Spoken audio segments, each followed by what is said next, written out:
Paul gives Titus a long list of traits and actions to do and avoid as he takes over the church in Crete. The most repeated positive traits and behaviors are good works, deeds, or goodness 7 times, self-controlled, temperate 5 times, submissive, subject to authority and obedient 4 times, sound doctrine, sound faith, trustworthy, word 4 times, and blameless and upright 3 times. Based on this, a leader should always strive to do good works, or excellence, for others, to include all an organization's stakeholders, employees, customers, shareholders, suppliers, and even competitors. A leader should have control of his or her emotions and be self-controlled or level-headed. Everyone has a boss that they should be true to and do everything to support or be obedient. Jesus admonishes us to obey your earthly masters in everything, Colossians 3:22, and work at it, our jobs, with all our heart as working for the Lord, not for men, Colossians 3:23.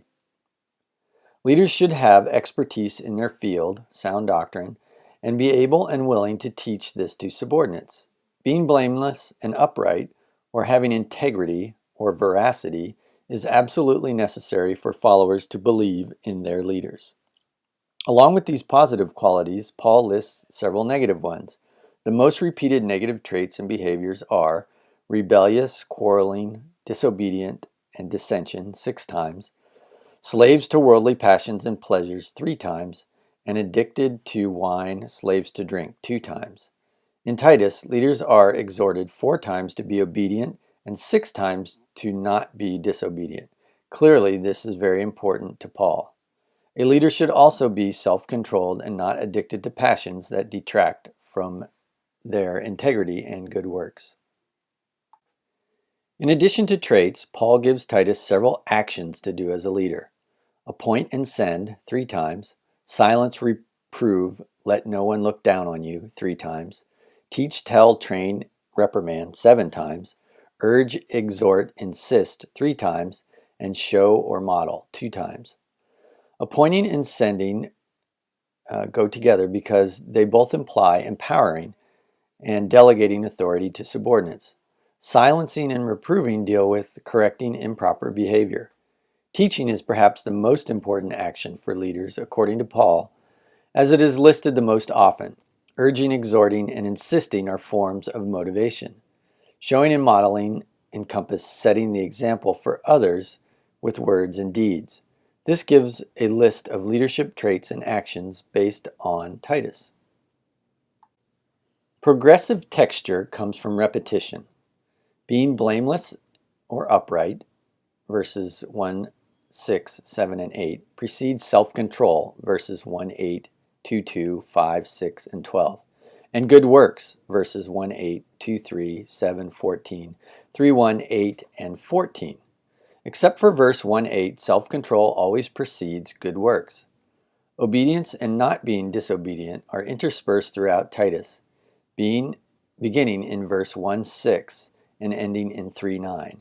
The 5 admonitions to avoid worldly passions begin in verse 1:7 and end in 3:3. Avoiding excess worldly pleasures that can detract from leadership and avoiding dissension are really contained in being self-controlled and subject to authority, respectively. Sound doctrine resides towards the beginning of the letter, verses 1:9 and 2:1 and 2. One could conjecture then that being upright or level-headed and having self-control, combined with obedience and never falling into addiction of worldly passions, creates integrity, which leads to good works. Like traits, leader actions also follow a progression. Paul begins and ends with appointing, empowering subordinates, verses 1:5 and 3:12 through 13. Perhaps he is emphasizing the need to delegate work to others and not try to do everything oneself, as well as helping others grow through empowered responsibility. Correcting improper behavior, silencing and reproving, likewise comes near the beginning, verse 1:11, and in the middle, verse 2:15 of the letter. Teaching is clearly important, listed all through the middle of Paul's discourse, verses 2:1, 2, 3, 6, 7, 9, 12, and 3:1. Motivation, urging, exhorting, and insisting, is spread evenly, verses 2:6, 15, and 3:8, perhaps indicating that leaders should continuously motivate our followers. Setting the example, showing, and modeling is only listed in verse 2:7. Although only listed once in the middle of the document, setting the example is central to good leadership actions. Correcting improper behavior is more than just punishment and goes along with teaching. Correction should involve teaching the right behavior. Rearranging the leadership traits and actions derived from Titus, as listed on the previous slides, gives a new progressive list, the LOVE and STEM acronyms on this slide. Level-headed, obedient, veracity, and excellence for love. Set the example, teach, empower, and motivate for STEM. Thus we might say that leadership stems from love.